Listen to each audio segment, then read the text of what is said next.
Basically મેં મારી journey એવી રીતથી સ્ટાર્ટ કરી હતી કે હું અને શિવાની જનરલી કેમેરાની સામે અમને વ્લોગ શૂટ કરવા બહુ જ ગમતા હતા. She also loves to do editing. તો સ્ટાર્ટિંગમાં એ જ મને મારા વ્લોગ્સ એડિટ કરીને આપતી હતી, મને શૂટ કરીને આપતી હતી. સ્ક્રિપ્ટિંગ કેવી રીતથી થાય, શું થાય, એને નેચરલી એ ટેલેન્ટ એનામાં પહેલેથી જ હતું. એન્ડ એને બધું ધીમે ધીમે મને પાસ ઓન કર્યું અને એવી રીતથી મેં મારા યુટ્યુબની કરિયરની શરૂઆત કરી. શી ઓલવેઝ હેલ્પિંગ મી, શી ઓલવેઝ પુશ મી.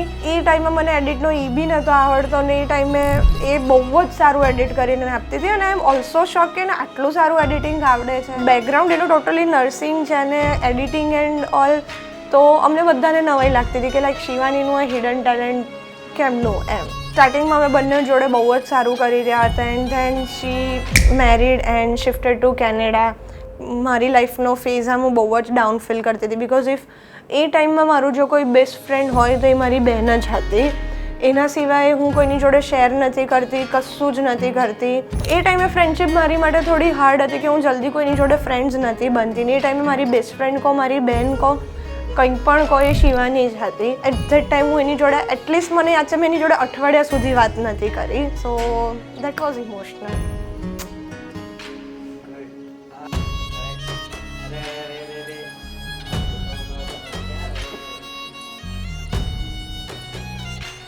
શિવાની યાદ આવી ગઈ. એના લીધે જ છું છે બી છું.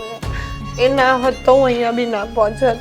હા ઓકે છું. એ થોડું બેક ફ્લેશમાં, હું કોરોનાની બેક ફ્લેશમાં જતી રહી હતી.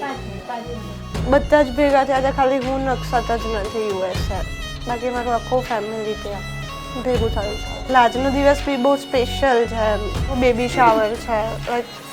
કમલ, પવન, શિવાની, મતલબ એ ત્રણેય લાઈક મારા એકદમ ક્લોઝ વન છે ને ત્રણેય ત્યાં બહુ યાદ કરે છે અમને ને અમે, હું નક્ષત એમને ને અમે જઈ નહીં શકતા. કમલ બી બહુ ક્લોઝ છે મારાથી, લાઈક મારો ભાઈ. એની લાઈફમાં આટલી મોટી ખુશી છે અને હું નથી ત્યાં.